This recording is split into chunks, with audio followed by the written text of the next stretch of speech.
Hi, everybody. Good evening. My name's Alan, and on behalf of the crew, I'd like to welcome you to another edition of Bridging Heaven and Earth.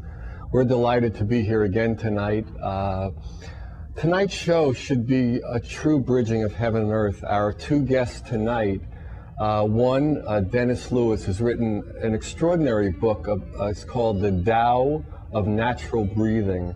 And it's a book that can inform, it can expand, it can help in a process of healing and growing and harmonizing the human spirit, the human body, and the human emotions. It's a very powerful book in the sense that it really can help a human being in certain techniques transcend and experience their true nature, their true harmonious being. So he's here to talk to us, and has had an incredible spiritual history and a spiritual journey, which I'm sure we'll get into. So, and we also have with us Abigail, who is one of the favorites of Bridging Heaven and Earth, and she's going to sing 3 songs tonight that just always inspire us and open our hearts and bring the love really to the surface. So I think that tonight's show is really going to be an expansive one, a growing one, and one that's going to truly bridge heaven and earth. So as we usually do at this time, just to set a tone for the show and to bring us all into an experience of quiet, of openness, of gratefulness, of humbleness and hunger, hopefully, all those things can be done in the next 30 seconds. Let me lead you in a short meditation, just a quietening. If you know how to meditate, do the technique you know. If you don't know how to meditate, just close your eyes if you like, or just watch the screen if you like. Just try to quiet your thoughts, just try to relax, just get comfortable, and then we have a wonderful show for you tonight. So please join me.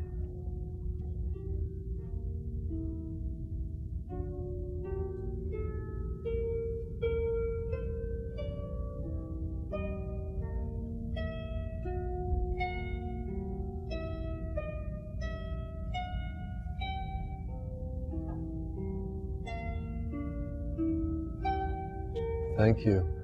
And now it is my honor again to welcome Abby to Bridging Heaven and Earth, and she's going to be singing Moby's Trick. So whenever everybody's ready, Abby, take her away, and we're really just please relax and listen, because you're in for a truly extraordinary experience.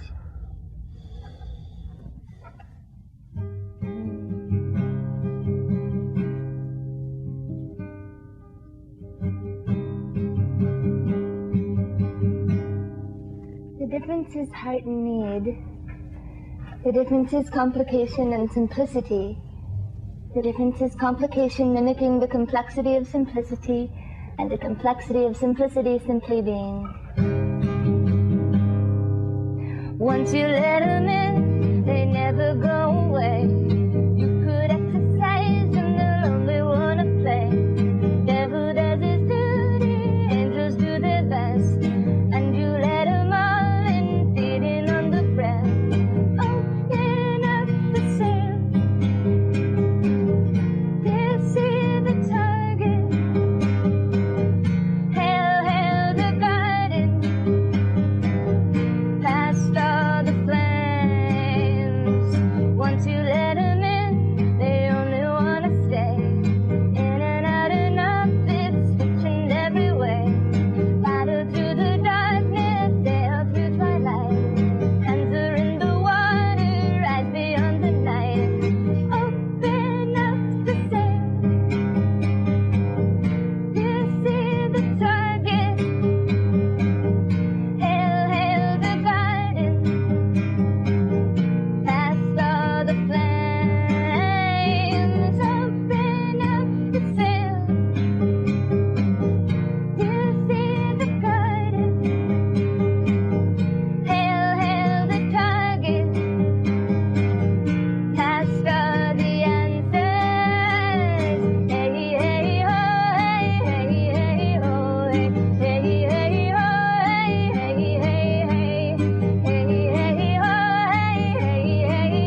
Hi, so I'm here with Dennis. Hi, Dennis. Hi, Alan. Good to see you again. Right. So I thought it'd be interesting if people heard, I mean, when I read about your spiritual journey that got you to this chair now, it seemed very interesting to me. So why don't you just, like fill people in a little, like, how did you, open to the spiritual path, and how did, you kind of move through? I know you've had different teachers and you were, involved in different methods for a while. Right. Well, I've always had the sense that life is kind of upside down the way it's presented to us by our parents and education, so on. In what sense? Well, the sense that the values are not real values, that we go through our life without really understanding what's going on. We go to doctors, and the doctors don't tell us anything about ourselves. We go to educators, and the educators teach us only how to function a little bit in the world.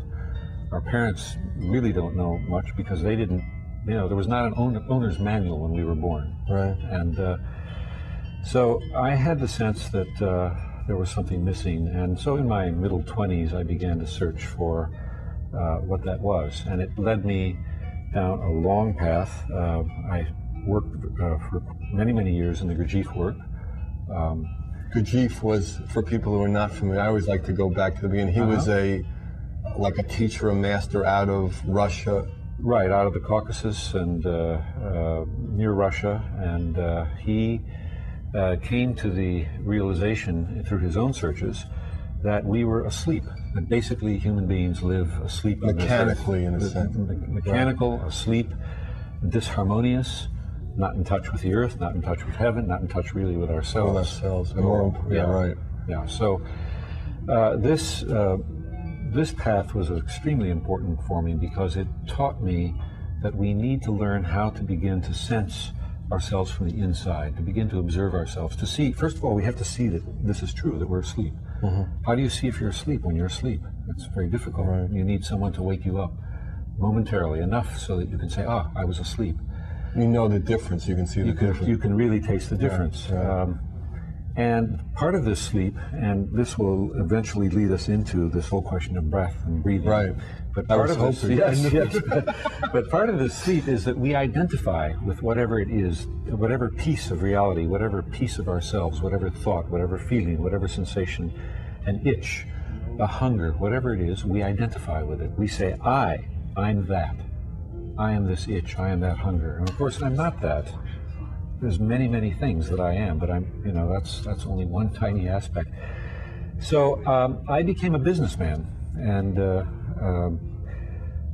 had as a goal to learn how to function in this life, and at the same time somehow to be free inside, because the Gurdjieff way is the way of being in the world and yet to be free of what's going on. Well, I mean, I think throughout history it's been like be in the world but not of the world, right? Kind of, right. In a sense. So this path led me on into many, many other things, but eventually I began to study with an Inventiveness master who very much helped me understand that what we really are in our essence is love and consciousness. And these two things, which are very closely linked, are what we are, but it's very difficult if we're identifying with everything that's outside of us and all the hungers and the desires and so on to remember this.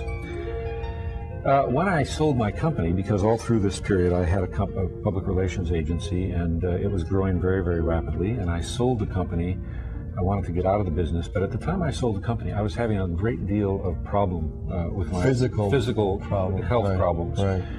And I had a pain that doctors couldn't diagnose. It was in actually now as I know it was in the gallbladder liver area. And I was fortunate enough to meet a man who did hands-on what's called inner organ chi massage and breath work. Now, I had studied breath work for many, many years I had studied my breath through the Gurdjieff work. I was just learning to observe it, and also through Advaita Vedanta, doing yoga breathing. Vedanta, just explain Advaita Vedanta is the idea that there is only one. That there's really only we one. talk about that on the show a lot. Dedicated to the oneness. There's really only one. Right. And one energy, one force, in a sense. One. Right, You can't even add those words. Right, this so I had gone to doctors and so on to see if I could solve this pain. They couldn't figure out what it was, and finally I met this practitioner of this form of healing, and he taught me how to begin to sense my inner organs and begin to learn how to breathe into them. And this was quite extraordinary, because as I did these practices long before I was writing the book, and this teaching came via Mantak Chia, who's a Taoist master, and I also studied a number of years with him. But this was quite extraordinary, because as I began to go inside my own sensation, I said, my God, this is incredible. What we call sensation is a rich field of many, many, many levels of perception. And most of the time we forget that. We don't know it. We have a kind of somatic amnesia. And I discovered that our breath is the most immediate way to come into this presence of our sensation. Mm-hmm. So this was. Well, it's something we always carry with us. We carry it with us. I mean, as long as we have life, we have breath. Exactly. So it's the closest thing and the most consistent thing. And actually, the pain went away within 3 weeks of this man working on me and learning how to. And this had gone on for about 1.5 years, this pain, and I discovered that it had to do with some of my own repressed emotions, and one of them being anger, because in Chinese terminology, the liver is connected with anger, and my pain was in the liver area. Mm-hmm. and I realized spreading. You were so angry. Yes, and as he began to work on me, and as things began to open up, these emotions began to become very clear. Right. And that's the other thing about breathing, or another thing about breathing, is Elizabeth Barrett Browning once wrote, the poet wrote, "He lives most life, whoever breathes most air." Now, that's not just a matter of oxygen, because breathing is learning how to take in and to release. And this is actually a kind of miracle here, because when I inhale, what am I inhaling? I'm inhaling new life. I'm inhaling new impressions. When I exhale, what am I doing? When I inhale, I'm being inspired. Mm-hmm. Inspired from above, because I'm not controlling my breath. When I exhale... You don't practice it at night, so you... When I exhale, what's happening? I'm expiring. I'm dying. I'm learning to die in the moment. And most of us have a great deal of problem letting go of our breath. Most of us do not really exhale. We exhale a little so we can breathe. You think we inhale better than we exhale? No, not really. Because I thought we're lousy at both. So. Yeah, but the key here is that if you don't exhale, you can't really inhale. If there's not an empty space, if there's not a place, right. If there's not a letting go. An empty cup, there's nothing, there's no room. So our being has to become very clear in a sense. Exhalation, we clear ourselves out and we let go of everything that's unnecessary in our lives. What's the first thing that happens when we're born? We inhale. What's the last thing that happens when we die? We exhale. We exhale. So our breath, cycle, our life is one breath. Cycle, right. And within that breath, there's millions of other breaths. And each of them is related to birth and death.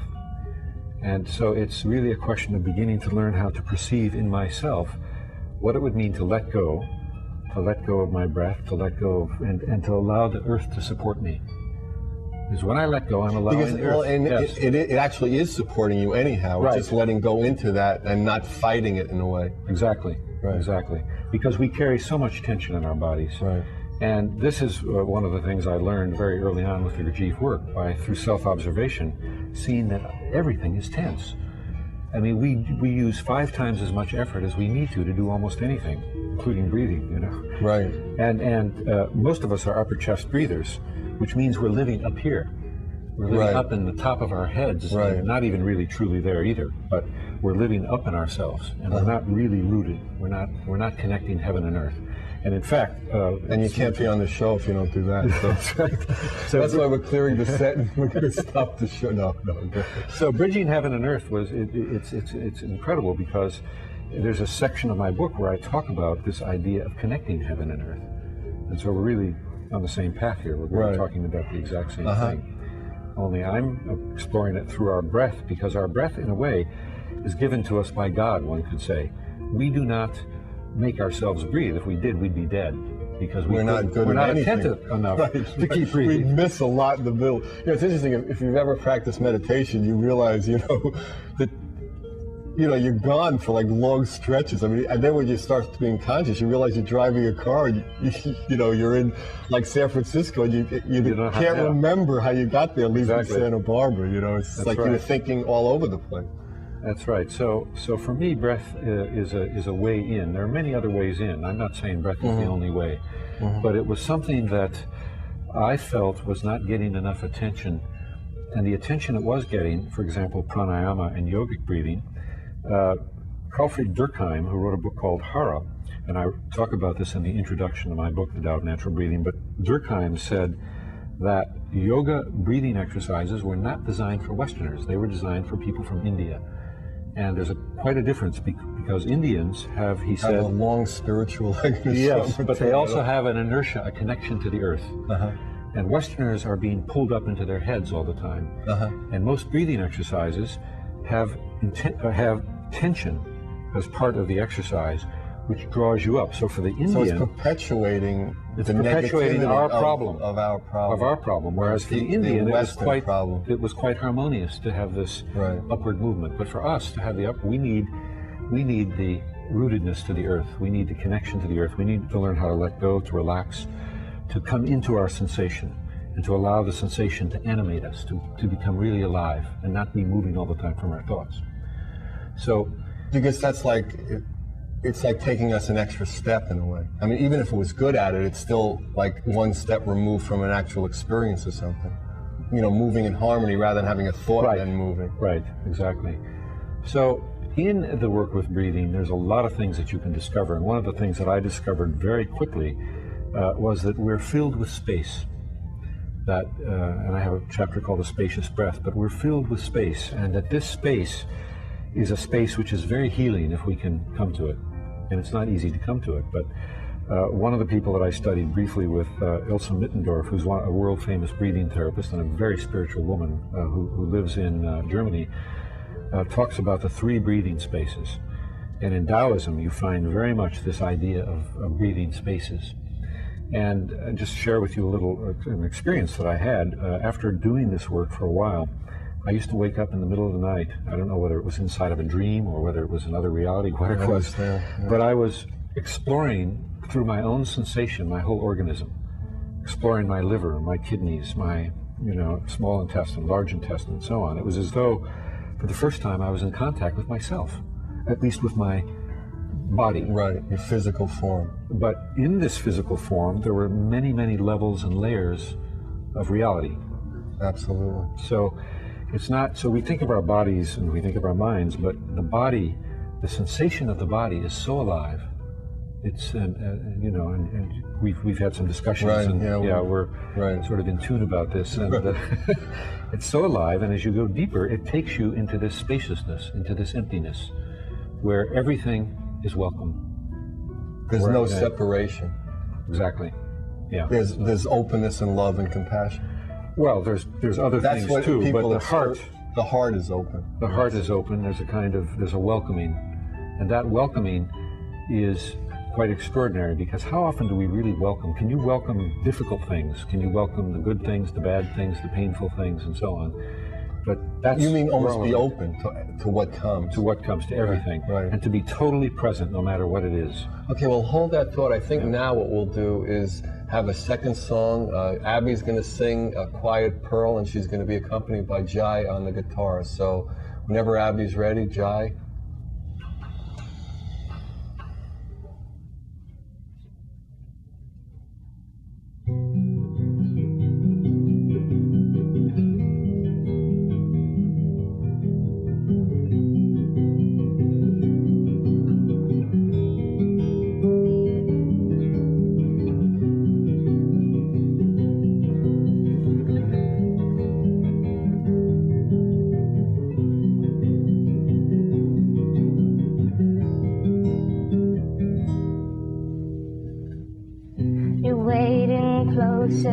To give me a kiss inside.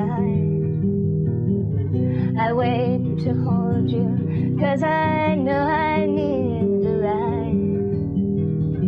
I've got to go, 'cause I know I could never lie. I know inside my myself, I need another day. I am not lying, I am living in a shell. Don't know if I'm opening to heaven or to hell. I'm crouched inside here as I'm waiting for the time. If you ignore me, you will never see inside, never see inside. The rooted cypress beckons me to go away. I want to follow, but I'd only live a day. I know tomorrow, but I shouldn't go that way. I'll live forever, but here's where I stay. I am not lying, I am living in a shell. And I don't know if I'm opening to heaven or to hell. I'm crouched inside here as I'm waiting for the time. If you ignore me, you will never see inside, never see inside, never go in me, never see inside, never go away in me. Be honest to the tide. Your roots cannot take a ride. Be honest to the tide. Your roots cannot take such water. I am not lying, I am living in a shell. And I don't know if I'm opening to heaven or to hell. I'm crouched inside here as I'm waiting for the time.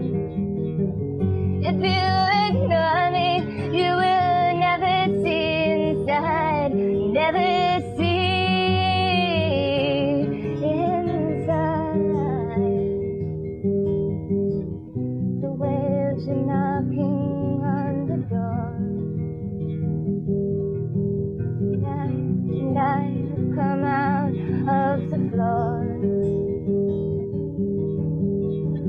to breathe in silence is a promise that I made. But I was older then, I have no form now. I am not lying, I am living in a shell. And I don't know if I'm opening to heaven or to hell. I'm crouched inside here as I'm waiting for the time. If you ignore me, you will never see inside, never see inside, never go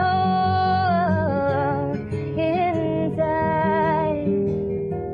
never see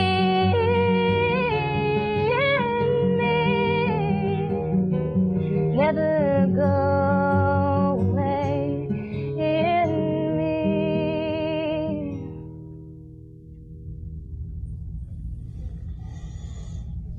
Well, thank you, Abby. That was fantastic.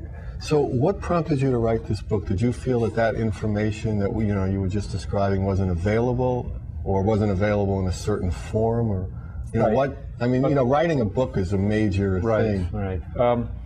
What I felt was there's a lot of books with a lot of breathing exercises, and most of them are yogic breathing exercises, and they're wonderful exercises, especially for people who already breathe naturally.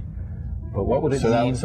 That would be for like 3 or 4 people. No, Yeah, well, probably a lot fewer than think, one right, thinks. Yeah, right. Because to breathe naturally would mean to breathe with your whole body. Right. And to be in a relaxed state. And to be in a relaxed state. Right. The whole body. If you watch a baby breathe, right. the whole body breathes. If you watch a dog, I have a golden retriever, and everything breathes, including her tail and her ears. Everything breathes when she breathes. And that's how we were meant to breathe, because when that happens... Without the tail. Without the tail. When that happens, what happens is that all the organs are being massaged. We have our own built-in massage therapist, if you like, because when we breathe properly, the diaphragm actually goes down and massages all the organs. I discovered, and I didn't know this, most people don't know this, that the diaphragm actually supports the heart. Think about this for a minute. The diaphragm supports the heart. And as one breathes fully, and naturally, it massages the heart. It massages the liver, it massages the spleen and stomach, it massages the kidneys indirectly.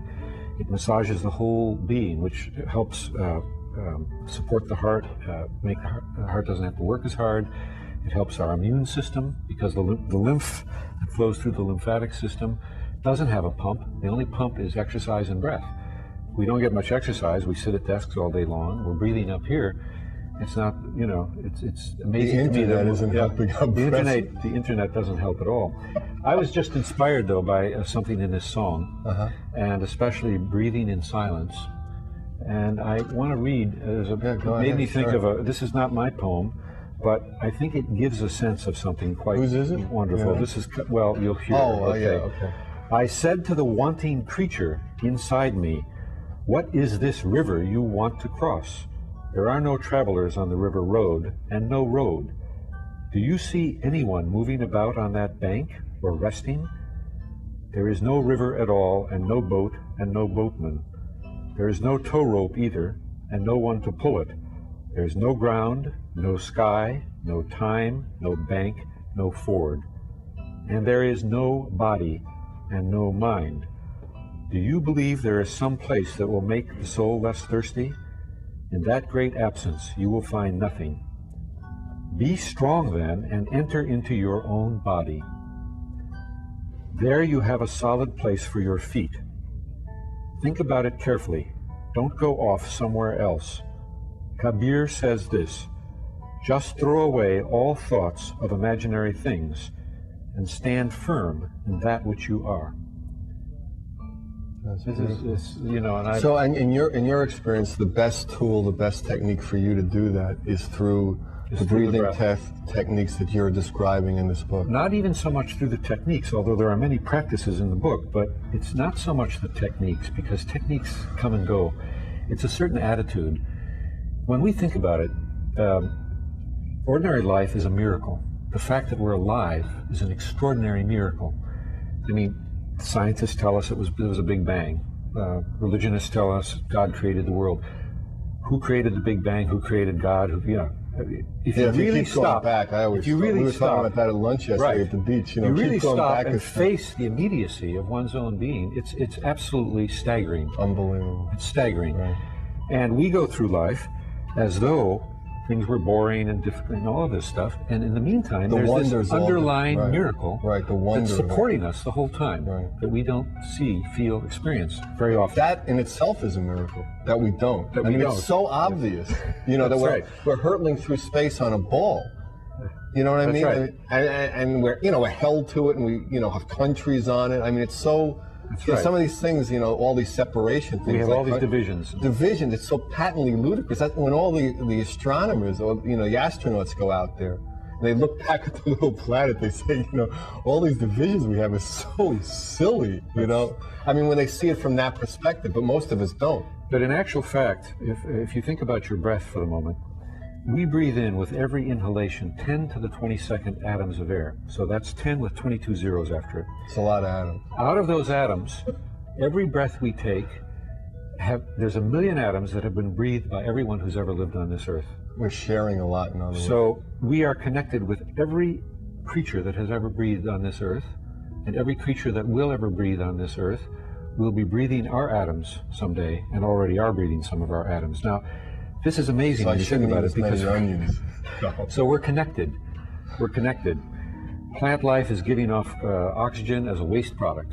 We breathe it as our main. We give off carbon dioxide as a waste product. So plant life, human life, everything is dependent on everything. It's all interconnected. It's all interconnected. Right. And we don't recognize, and that's like the lunacy of the human condition. But we don't even realize that we're here. So what would it mean to be here? To be here would be to know that I'm a breathing being, to actually sense my inhalation, my exhalation. So the beginning of breath work, from my approach, is to begin to experience the miracle of my breathing here, now. Inhaling, taking in new life, taking in new impressions of each other, of myself, and to exhale, to let go of all my divisions and old attitudes and all the garbage that, the waste products. Because those waste products will be used by some other creature or some other being. We don't want to pass that along. Well, no, it's all right. The earth can transform negativity. Right. But we have to be grounded in order for the earth to transform the negativity. The earth is a great transformer. You put manure on the earth, what happens? Beautiful life comes out, its nourishment comes out. So, but the beginning is sensing that I'm breathing right here and now. And to me, this is quite amazing. I mean, it's already a miracle just to sense that. And this is what people who try breathing exercise say, oh, I'm doing pranayama through one note, one nostril, or I'm, doing this, or I'm doing that. But you mean the simpleness of it is the simple miracle? The immediacy of being present to the fact that my breath is not from my will, but it's from an intelligence that I have no conception of. Now, if I start from there, then I can actually begin to practice with my breath. I can begin to learn how to, because there are laws. For example, the diaphragm, which is connected all around the rib cage and goes down, strands of it go down into the lower back, into lumbar 2 and lumbar 3. Why do people have so many lower back problems today? Well, partly we're not breathing right. We're sitting at desks and so on. So how can we breathe right if we're sitting at desks, we're not in touch with our breath, we're not present to ourselves? So as I begin to learn the principle, I begin to discover that in order to breathe properly, my belly has to move. Now, this is very difficult in a society which prides itself on hard, flat bellies. Women's fashion magazines, men's gyms, all over the country. Right. You got to have this, And so you think it's difficult to breathe with that kind of musculature in there? Well, because what happens with natural breathing is the belly breathes, the belly opens, and the reason the belly has to open is so the diaphragm can go down, because all of these organs... I'm getting fat then, that's working out good then. No, fat has nothing to do with it. I got confused again. The belly does not grow. The belly, what little you belly... mean like a looseness, not a looseness, an openness, an a openness. suppleness, Right, a suppleness. And rather than a tightness. Now, the difficulty is the belly is where we store all of our negative emotions. When we're frightened, when we're angry, when we're all of these things, what do? We hide stuff in our belly. And again, coming back to Elizabeth Barrett Browning, he lives most life who breathes most air. The problem is, we learned as children how to breathe less air so that we wouldn't have to feel as much. And we now take this technique, which for children was quite good because they didn't have a mind that was developed yet that could sort of withstand the negativity coming from their parents, let's say, or the judgments and so on. I don't mean negativity, because now I don't mean parents are negative, but what I mean is there are constant judgments being made, and a child has no concept of what those judgments are about, but he knows they hurt. These judgments hurt. So the child learns how to breathe less, and a tight belly is one way that you breathe less, because it locks all the organs. Up the diaphragm. Right. It locks all the organs, and the diaphragm comes up, and I begin to breathe up here. Now, the lungs at the top are very small. The lungs at the bottom are very deep. And so the fact is, if we're only breathing a little bit of air into the top of the lungs, not only are we getting not enough oxygen, but we're not getting all this movement, this opening and closing. You see, in the Taoist tradition, everything is opening and closing. Everything is yang and yin, constant alternation. And we're trying to be all one way with this flat belly. And we're trying to look good, but this is an outer sort of phenomenon. So I think that this is a major problem. So one of the first things, and people can try this, one of the first things that's very helpful is you just rub your hands together and you put them over your belly and you just see, what does my belly do when my hands are on it? And actually you discover that your breath is attracted down into your belly. Not the air, but the movement. and what's called chi, what's called this chi energy or prana in Indian terminology, or What's the energy? the actual energy Right. begins to be attracted down toward my navel and just under the navel in what's called the hara in the Japanese tradition. Let me just ask a question. I think part of what, in this time, and maybe we've talked about this before in the New Age, so-called, or the spiritual community, people want to force their energy to like the higher chakras. Right. So they're like not connecting, they're not bridging heaven and earth, they're not harmonizing. So why don't you describe that a little? Or did I finish? Yeah. No, well, a lot of the work that I do has to do with learning how to stand properly. For example, when one is standing, or even sitting, when one is sitting or standing, does one allow the weight to really sink?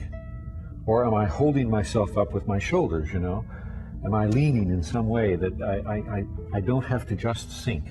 Mm-hmm. And as I begin to sink, the energy from the earth comes up and meets me, and actually can come up through the heels and up through the whole body, up into the crown and out. And as I inhale, the energy from the heaven can come down through the crown and down toward the feet and into the earth. So there's this constant movement of energy from heaven down, earth up, and cycling like that. Mm-hmm. But I need to release my energy in order for that to happen, release my weight and begin to sense my sensation. I have to be in my own body. And that's where I don't want to be, because there's aches, there's pains. I don't like a certain aspect of my body. Mm-hmm. I don't like the way my belly is or my back, or I don't have enough of this or that, or whatever it is. But the thing is, we need to be inside. That's where we live.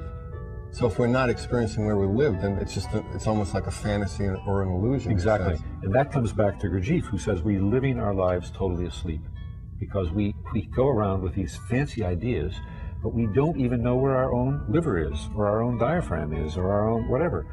I've gone around... Well, the best place to experiencing whatever you can experience is within yourself. How can you, that's the tool you were given, in a sense. That's the vehicle you were given to experience the whole spectrum of human experience. Right, Al, but what I'm saying is that people say, all right, I'm going to experience what's in me. I'm going to go directly to God.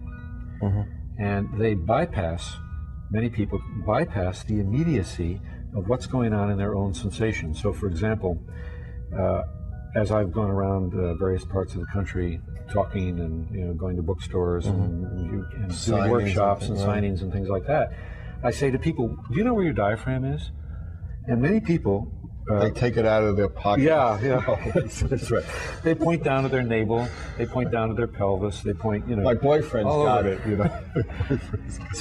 So that means they're not experiencing their diaphragm. And this diaphragm is one of the biggest organs in the body, one of the biggest muscles in the body. If I'm not experiencing my diaphragm, if I'm not experiencing the movement of my breath, how can I even begin to conceive of talking about God?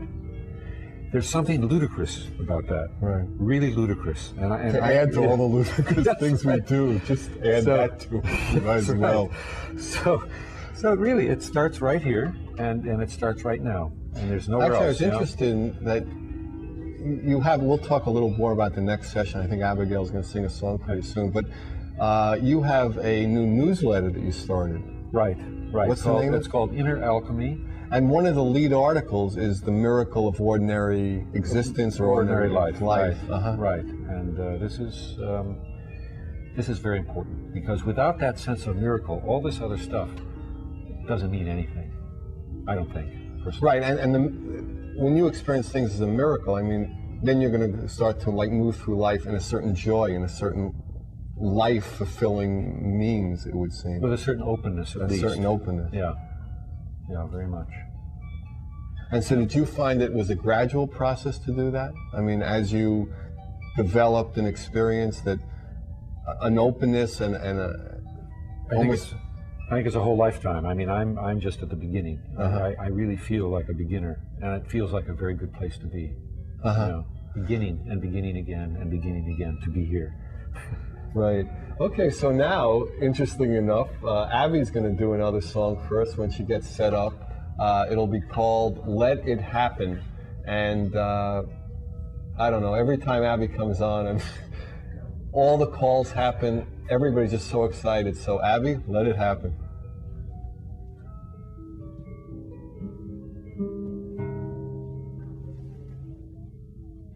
Just be grateful you got your wish. Don't give credit the side effects. Don't jump into the past or you'll find yourself there. Don't believe in how it ever was. Just be happy you got your dish. Don't give in to the spontaneous itch. Following a path you always knew you never would.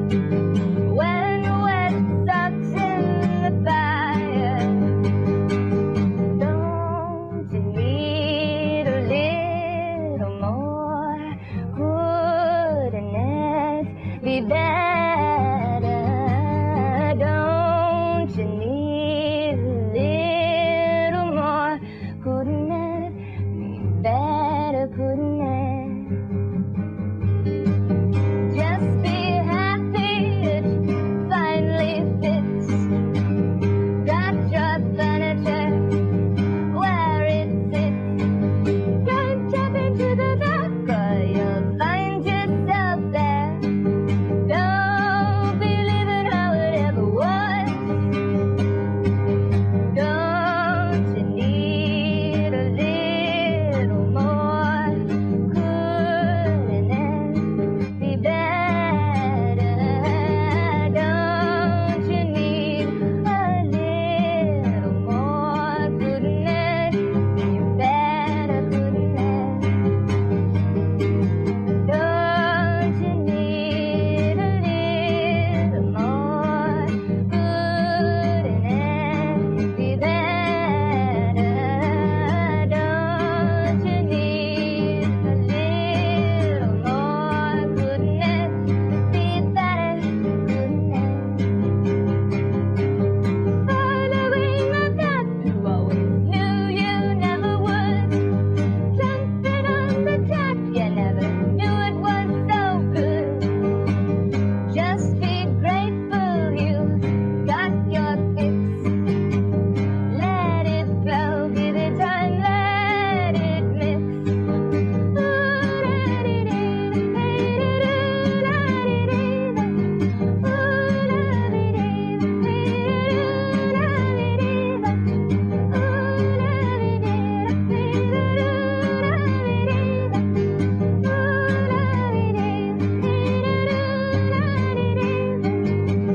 Just be happy, let it happen.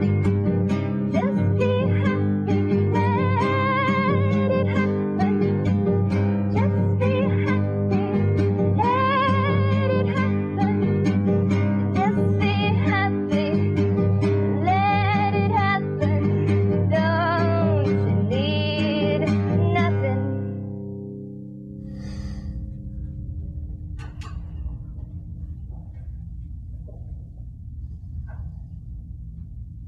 Thank you, Abby. Yeah.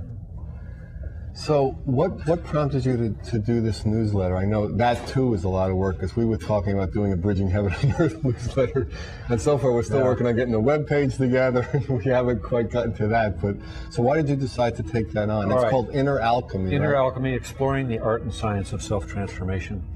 The reason I did is I've been working a lot with the body, with sensation. I do healing work. I worked in an acupuncture clinic for about 1.5 years, and I began to see that, and I began to meet a lot of other people who are doing this kind of work. And I said, you know, there's not really much being written that really has a certain level of thinking.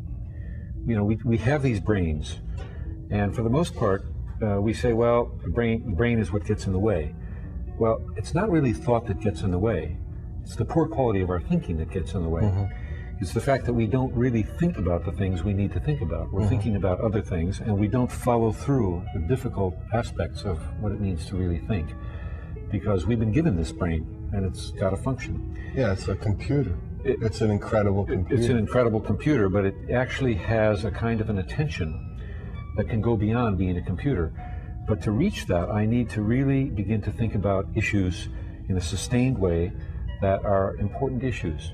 Not with advertisements, not with, cliches and so on to come in and distract me, but really to stay in a certain line. So when you talk about important issues, who I am, what am I doing here? Who I am, and what are the kinds of things, how does self-transformation really take place? There are so many different aspects to it. When I was in Russia a few years ago, I met, I did an interview with Father Alexander, a Russian priest who had started a little group, and taught me something about a group, like a Gurdjieff? Well, no, a group that met outside of the church and discussed what they experienced in the church. So similar in a way, I guess, group meetings. Mm-hmm. And I asked him about the prayer of Jesus, and he said, well, the prayer of Jesus is, you know, he didn't really want to talk much about it. He said the prayer of Jesus is really connected with transforming energies. So in my next issue, for example, I have a little bit of that interview with him where he talks about some of the what the prayer of Jesus is really all about. So that, for example, so I'm trying to explore all the different sides involved in self-transformation, and to do it in such a way that people will begin to see that the mind has a real place here. It's not just giving up the mind, it's not just going into the body, it's not, you know, but to really begin to think about issues and questions. And for me, it's a tremendous tool because I love to sit down. It's like meditation. I can sit down and try to write something from my heart, from my experience, from my observation, and to stay with it with my mind in such a way that it can communicate to others. That's already feels to me like a tremendous help to me, because it helps open me. Because I have to try to see how will people hear this? You know, will it touch them? Will it not touch them? I don't know. But if it touches me, I think it's going to touch them. Right. And I haven't seen anything like this. There used to be a journal called Menace that was actually published out of Los Angeles. The man died a number of years ago, and I have not seen a journal or newsletter like that that really went into issues and issues connected with what it means to be human on this earth. What is your experience? Now, you've been doing a lot of book signings all over the country with, you know, your book. Right. What is your view of how, you know, people are taking to this, and, you know, the openness to breathe, you know, this type of breathing, or, you know, new ideas or things like that? Well, what's happening is I'm getting calls now. I just got a call from somebody in Seattle recently who wants to put on a workshop, and in fact that's already organized. And I got a call from a bookstore in Oregon. They heard about the book and heard about, you know, what I'm doing, and they want to put on a workshop. So I mean, you find there's a lot of interest. A lot of interest, and it's because I think people are recognizing it's not breathing that's at issue here. It's life. It's our life and our death that's at issue here, and our breath is one of the most immediate ways into that, because our breath connects our minds, our emotions, and our bodies, our souls, our spirits, our energy bodies, if you like. Our breath permeates all of that. And the question is, as I breathe, can I receive new impressions of myself and other people? And as I breathe in and as I breathe out, can I let go of all the tensions, the old stuff, the unnecessary stuff? That's where the discipline is. So, and again, this whole question of happiness is a very important question. And we just, you know, the last song was very beautiful. But how do I come to that? There is a certain discipline that's needed, because in order to allow something to happen, like this profound happiness that is at the core of our being, we have to let go of what's unnecessary. We have to let go of all the lying, all the bullshit, all that stuff. If we don't let go of that, this other will not appear. It just won't appear. It's covering it. It's covering it. In a sense.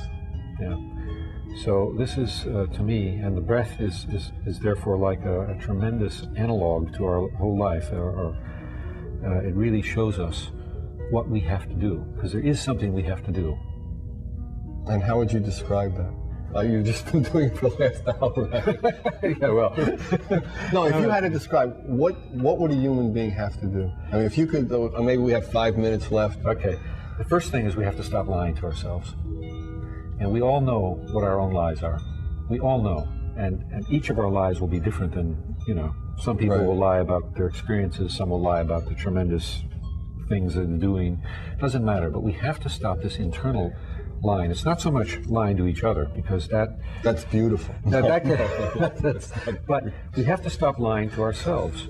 And Rumi wrote a beautiful poem about this, the great Sufi poet, and I don't remember the whole poem, but he said he admires and respects someone who tries to stop lying and tries to have only clear being, a kind of clear openness, a space where I can take life in and I can see it and I can experience it and I can live it joyfully, sometimes painfully, because happiness isn't just joy, it sometimes is very painful. When you lose a close, somebody who's very close to you, that can be very painful.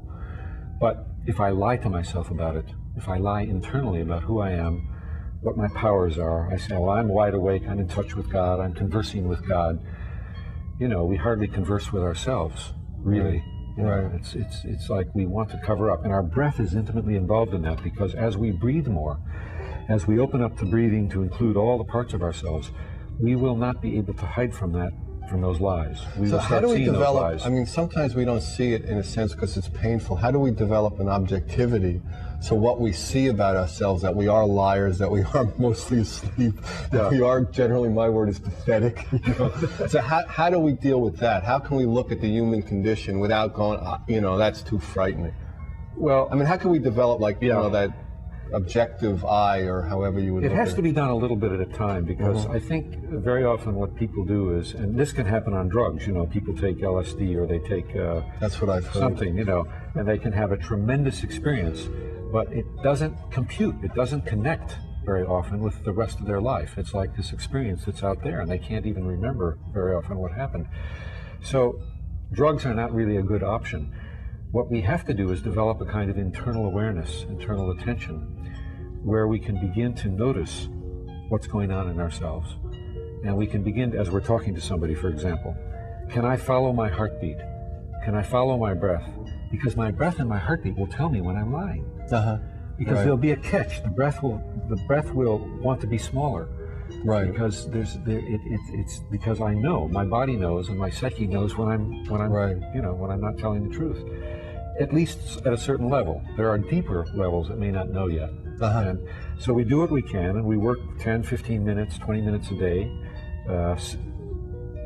Maybe pick a friend, and without them knowing it, you in the middle of a conversation with them, you just watch your own breath. You listen to your own heartbeat. You stay in touch with your own sensation, and you see, as you talk to them, how you feel inside. At the same time, listening very carefully to them. And gradually you begin to get this attention, this kind of internal presence, if you like, that can take in more and more and more of the facts of myself, these negative things, without getting, going off the deep end, so to speak. So it has to be done gradually. Slow, gradual process of like shining light where there was darkness before. Exactly, shining light. Now, sometimes one has an immediate perception of wholeness, and that's fantastic. If one can have that, that's great. But one needs to come back to this shining the light as much as one can into the places where one doesn't want to shine the light. And my breath can help me with that. Well, I'd like to really, it's interesting. Every time the show's over, it's like we start and we could talk probably all night because we talked all yesterday afternoon about these same stuff. So, I'd like to thank Dennis, and certainly I'd like to thank Abby for coming. And again, I think it's been an extraordinary show. And remember, if there's going to be a book signing. Dennis is going to do a book signing tomorrow in Santa Barbara. This is July 11th when we're showing it live. So if you want to go to a book signing tomorrow, call me, and I'll give you the information. 805-687-2053. Thank you. Good night. God bless you.